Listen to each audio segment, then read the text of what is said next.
We're live, Paddy. We're live. Live on Glad to hear that. live on Facebook here at Colney. The guys are still just tidying up, so if you hear a bit of banging in the background, that'll be them. Tom Williams is smiling at me. I say that they're trying to work out whether to go down to Ipswich or not, because I think they've got their press conference about now. So good luck, boys. Chris Gorham's just walked in the room, and he's waving, but you can't see that. Pad, anyway, let's talk about the press conference, shall we? We've spoken to Alec Neil and Wes Hoolahan. We just about made it after getting stuck behind a tractor.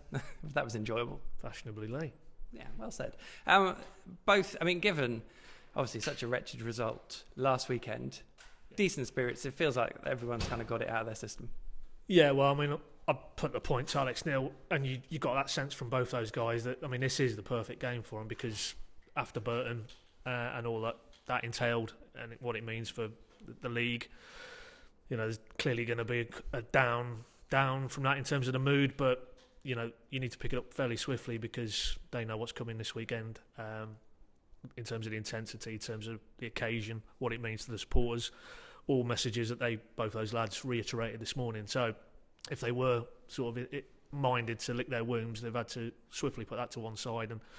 And I would agree, I think this is the perfect game for them because they know if they're not at it physically particularly, then the unthinkable will happen, and it could be a very, very poor afternoon at Carrow Road. So, and none of those lads, manager included, know what it's like to be on the wrong end of an East Anglian derby. So that's a run I'm sure they don't want it on their CV. Yeah, it wouldn't be an accident that we had Wes Hoolahan put in front of us. He can't remember ever losing a derby, so that's pretty good. And it's going to be key. Him, the likes of John Ruddy, Russell Martin, they are going to be key figures in this, aren't they?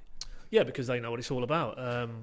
You know, I go back to Portman Road earlier this season, and Tim Closer, he looked like a man who didn't quite know what he was doing in those surroundings at Portman Road, because I think Daryl Murphy really did a number on him and Ryan Bennett, if I remember, in the first 20-25 minutes that day, and to the point where Alex Neil, very animated, he was more or less, pull your fingers out, lads. So I think that was a rude awakening to not just the Championship for Closer, but what the derby means as well. And there'll be no excuses this weekend. All those lads who were involved maybe for the first time and were a little bit, well, we're not quite sure what to expect. They know what to expect now, and as I say, I think it's good that they've got that, because they really need to be on it. And to be fair to them, as much as we all know what's happening away from home, or rather not happening, Carrow Road this sort of calendar year, they've been very good, and I would hope that will continue. But with the caveat that I think Ipswich have clearly picked up, even without the suspended Tom Lawrence this weekend.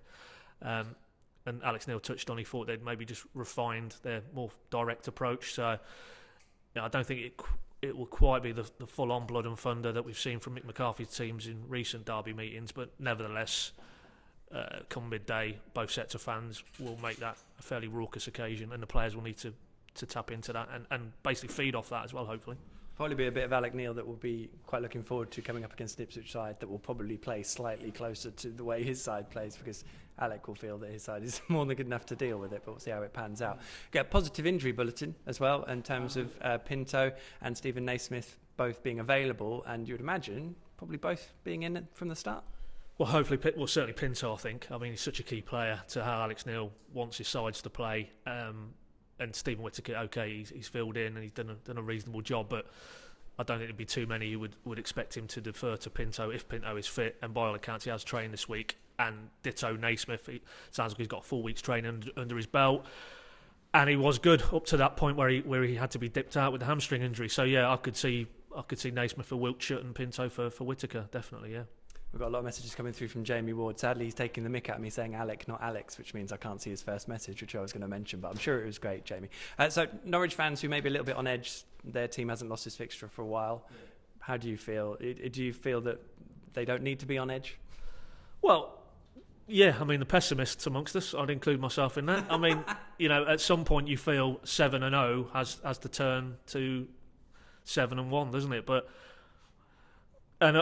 for me, I wrote a piece earlier in the week. It's not so much the sort of where we are in terms of the cycle of the derby in recent years. It's more Norwich coming off the back of Burton, which was another example that physically they struggle with that type of test. Conversely, Ipswich seemed to have picked up. That was a good point at at home to Leeds last weekend. By all accounts, they were a bit unfortunate not to get all three. And that was following on the back of 2 or 3 other very positive results. So they look like they're in an upward sort of part of the curve, and Norwich, as I say, coming off the back of Burton, that's to me where the slight trepidation is around this fixture. But you just take a step back and you just feel Norwich at home, know what they need to do, have been able to deliver, more importantly, at Carrow Road this season in recent weeks. And it's still going to be a tough ask. I mean, I've seen some quotes from the Ipswich end in the last couple of days, and they know that this is a big task. Even if Norwich aren't quite what they were maybe 2 years ago when the sides met, they still know it's a tall order for them to come to Carrow Road and get anything. So, let's hope that is the case, and then we're talking 8-0. Fingers crossed, hey. It'll certainly be, hopefully it won't be as windy on Sunday. It's pretty nasty outside here. So we'll, of course, both be at Carrow Road on Sunday with our full coverage, and there's a Pink and Match Day show on that night too. Hopefully we'll have something positive to report on. You're confident, Pad, aren't you? You're confident? I wouldn't overly say confident with a small C, mate. No, I think that's a perfect note to end on. Cheers, Pad. Thanks all for watching, and we'll see you during the weekend. And we're live, aren't we? I always forget that we're live, so we're going to switch off now. Thanks, everyone.